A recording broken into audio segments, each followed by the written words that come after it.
My earliest memory of color is coral, the polish my mom kept hidden behind canned peaches in the pantry. I was 6 and home with chickenpox, bored enough to explore. I coated my fingernails, fanned them like a princess, and decided coral looked like victory. Dad came home early from the garage, caught me admiring the shimmer, and his face locked into something cold. He grabbed my wrist, scrubbed until my nails bled, and shoved me into my room. The lock clicked, a sound too heavy for a little door. Hours later, he opened it, wiped the tears off my cheeks with a hand that smelled like engine oil, and warned me a boy who liked pretty things was headed straight for hell. 10 years later, someone snapped a photo of me kissing my first boyfriend, Aaron, behind the away bleachers after we won the regional semifinal. The picture spread faster than gossip usually does, probably because small towns get high on scandal. Dad said nothing at school pickup. At home, he emptied my dresser into a garbage bag and dropped it on the porch. 50 wrinkled dollars landed on top like a tip. He said, "You made your choice," and closed the door on 17 years of fatherhood. I slept behind the 24-hour laundromat, the bag as my pillow, the dryer vents as a heater. In the morning, I pawned my cleats for $20, bought a bus ticket to the city, and arrived with 18 cents and a headache. The shelter was full, so they gave me a blanket and pointed me to pews in an overflow church hall. I learned to sleep sitting up, arms crossed over my backpack so nobody stole the last pieces of my old life. The first winter tasted like aluminum from canned soup and felt like tile floors mopped with bleach. I cleaned medical offices after hours, pushing a cotton mop while listening to podcasts about people whose biggest crisis was bad Wi-Fi. Weekdays, I enrolled in community college because scholarships paid tuition and classes meant heat. Nights, I worked. Weekends, I volunteered at a crisis hotline for the phone minutes and free coffee. My transcript was a patchwork of A's and withdrawals. Study hard, crash, withdraw to keep the GPA alive, repeat. Progress isn't a straight line. It's a subway map designed by chaos. I met Marco at a volunteer orientation for a food pantry. He was there to earn credit toward his teaching credential. I was there for dinner leftovers. He offered me the last cupcake on the tray. I said he should save it for a kid. He said I looked like I hadn't seen frosting in a while. We split it. 2 years later, we were still splitting whatever life offered. Rent, bus passes, hope. He taught history with the zeal of someone who believes the past warns instead of repeats. I believed him because he was living proof. We married in a courthouse with fluorescent lighting that hummed like a broken hymn. Our rings were simple steel bands ordered from an online clearance sale. I kept mine on during every shift, even when bleach seeped under it, because the circle reminded me of something staying closed instead of being slammed shut. Therapy came next, courtesy of Marco's insurance. Healing was homework no professor assigns, but everyone grades. I learned triggers aren't sins, only alarms, and you can diffuse alarms with time and patience. My counselor made me repeat a phrase until I believed it. I am not the reason he failed at love. At 29, we applied to adopt siblings the foster system labeled challenging. Max and Ellie, 5 years old, born addicted, bounced through 3 homes in 2 years. They arrived cautious, clutching tote bags full of broken crayons. We built routines like scaffolding, pancake Saturdays, flashlight story nights, a cheer called Team Garcia that we shouted before big moments like doctor visits. 6 months later, the judge banged a gavel and declared them ours forever. The photo of that moment lives on the mantle, and the twins call it the day paper made magic. Life steadied. I earned a position as an operations analyst for a hospital network, a fancy title that meant I finally slept while the moon did. We bought a townhouse with squeaky stairs and a backyard barely big enough for the twins' inflatable pool. Marco called that year our harvest season. New job, adoption, and an unexpected inheritance from an aunt who always sent birthday cards, even when I was homeless and unreachable. 2 weeks ago, Dad resurfaced. The voicemail arrived while Marco and I were untangling the twins from an argument over which superhero was objectively superior. Unknown number, gravel voice. He'd seen a newspaper article about Marco's Teacher of the Year award. He said God had softened his heart. That time puts foolish pride in its place, and he wanted to meet his grandchildren before the Lord called him home. His words carried expiration dates he refused to specify. I listened twice, each time feeling 16 again, inside a room that smelled like acetone and shame. Marco muted the cartoons, asked what the message said, and I handed him the phone. He played it once, eyebrows low. When the credits rolled on the screen, he asked what I wanted to do. I said I wanted Dad to face the invoice for what he'd done. Marco nodded like he'd already penciled it into our calendar. I called Dad back the next morning. Hearing me say hello made him cry so hard I had to hold the phone away from my ear. I waited until he calmed down, then laid out terms. Saturday at 2, come alone, come sober, understand the children might remain absent. He agreed to everything, swearing on the same Bible he used as a blunt instrument.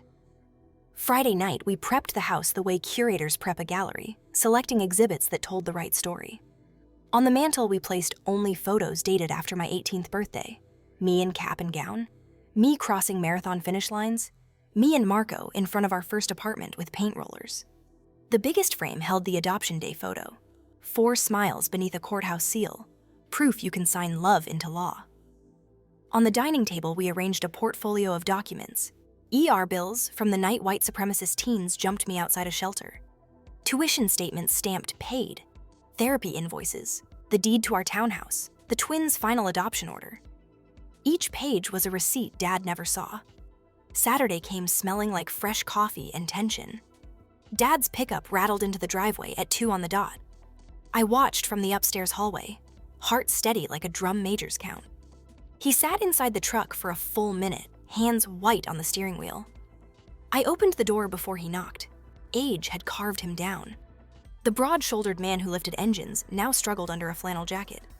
Liver spots freckled his hands, and a medic alert bracelet flashed under his cuff.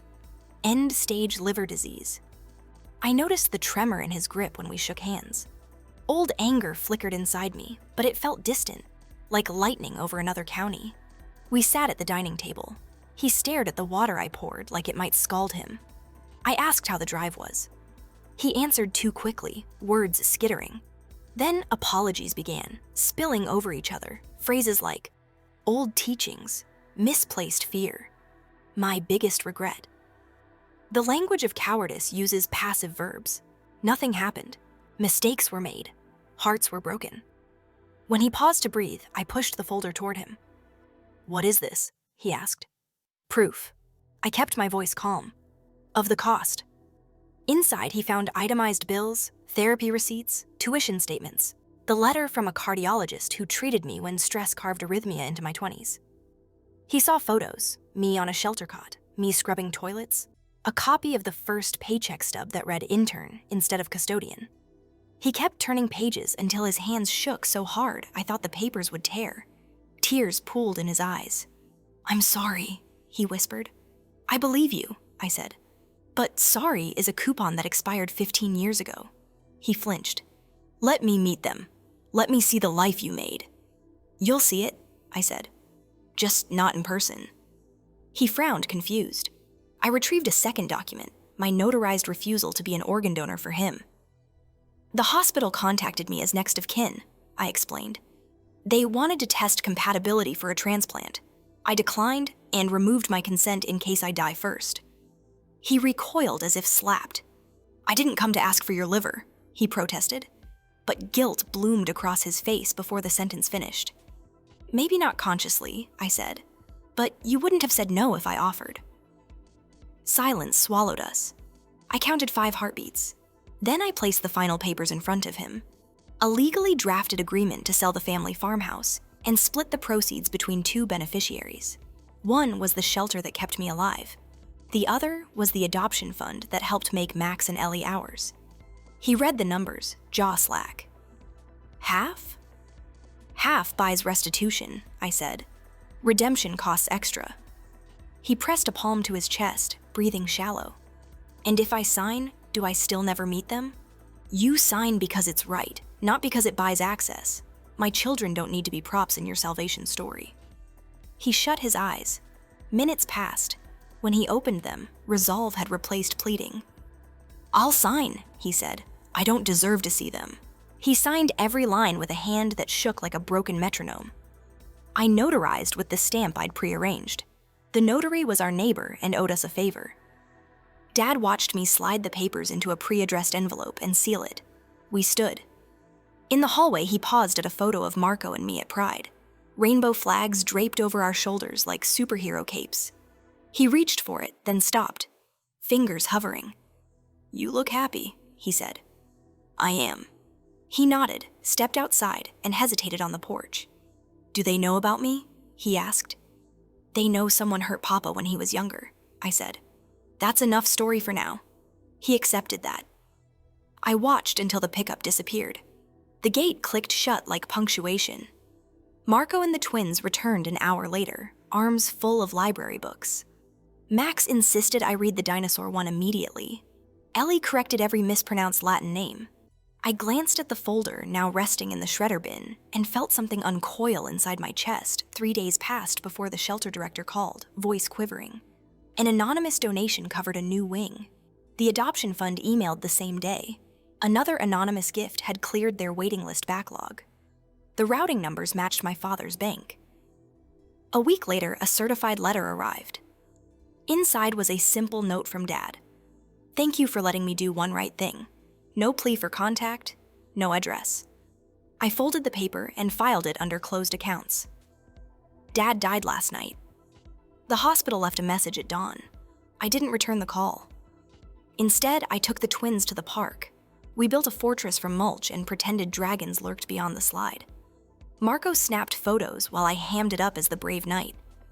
I laughed so hard my sides cramped. Back home, I opened Dad's message, listened once, then deleted it. He'd said he was at peace, that he hoped I'd tell his grandkids he loved them. I won't. Love shows up. It doesn't phone it in. Tell them a simplified version. Some people choose hate over love, and hate is a door that only locks from the inside.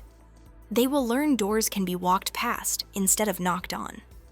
This part might ruin the Hollywood ending some readers expect. But I didn't dance on Dad's grave. I didn't even attend the funeral. Closure isn't a guest book you sign. It's an internal locksmith changing the deadbolt. I had already slid the new bolt into place years before his liver shut down. The funeral was just paperwork. Some commenters will inevitably accuse me of bitterness. They'll say healing requires forgiveness, like plants require sunlight. I disagree. Healing isn't a photosynthesis analogy. It's both surgery and rehab. Surgeons cut away diseased tissue without apology. Physical therapists force scarred muscles to stretch until they remember function. Neither step involves forgiving the bacteria that caused the infection. You extract rot, then rebuild. That's what I did. Others will wonder how Marco feels. He read this post over my shoulder, corrected 3 typos, and kissed the back of my neck. His only comment? Make sure they know the twins named the goldfish Beyoncé and Sir Elton. Consider that detail included. A few minutes ago, Ellie asked why I look sad. Kids are lie detectors. I told her I'm saying goodbye to an old story so I have room for new ones. She nodded, satisfied. Then she offered me a fistful of Legos because she says building helps. Maybe that's the lesson Reddit can walk away with. Build. Build boundaries high enough that toxicity can't pole vault in. Build bridges toward people who prove they deserve the crossing. Build futures sturdy enough that when ghosts rattle chains, you just tighten the bolts and keep walking. I know some of you crave a final confrontation scene. Maybe Dad begging for forgiveness on his deathbed. Me granting it like a pope. Or refusing with a thunderclap. Real life is quieter. He died in a hospital room attended by a hospice nurse who called him sweetheart and didn't misgender anyone all shift. That's mercy enough. I also know there will be readers drafting comments about religious reconciliation, quoting verses about prodigal sons. Spare your keystrokes.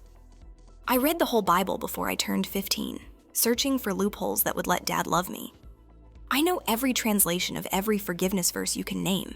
Even Jesus flipped tables when hypocrisy tried to sell righteousness at retail. My table flip just involved a farmhouse and a wire transfer. For those keeping score, the farmhouse sold yesterday for $280,000. Half went straight to the shelter's capital fund, earmarked for 12 additional beds and on-site mental health services. The other half hit the adoption grants account, enough to waive fees for 7 families. The transaction receipts sit in my email like digital trophies. Not bad for a kid who pawned soccer cleats to survive. Will the money erase bruises? No.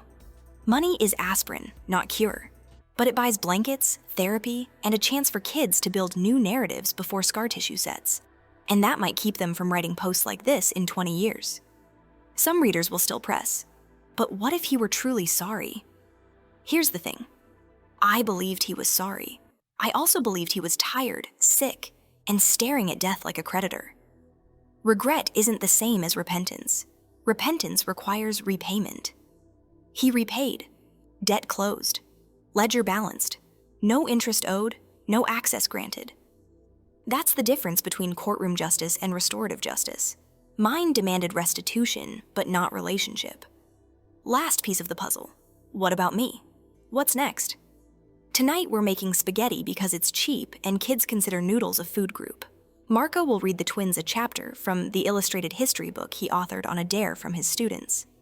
After bedtime, I'll email the shelter to ask how I can volunteer, under a fake name if necessary, because I don't want a plaque. Then I'll sit on the porch Marco built, sipping tea sweetened just right, and maybe I'll let myself mourn the dad who never existed outside my imagination. Grief for a fictional character feels strange, but necessary. I'm not grieving the man who died. I'm grieving the superhero mechanic I invented when I was 5, who could fix anything from a flat tire to a broken heart. That man wasn't real, and acknowledging that sets both of us free. Max just ran in with a Lego rocket the size of his arm, yelling that it needs approval to launch. So I'll end here.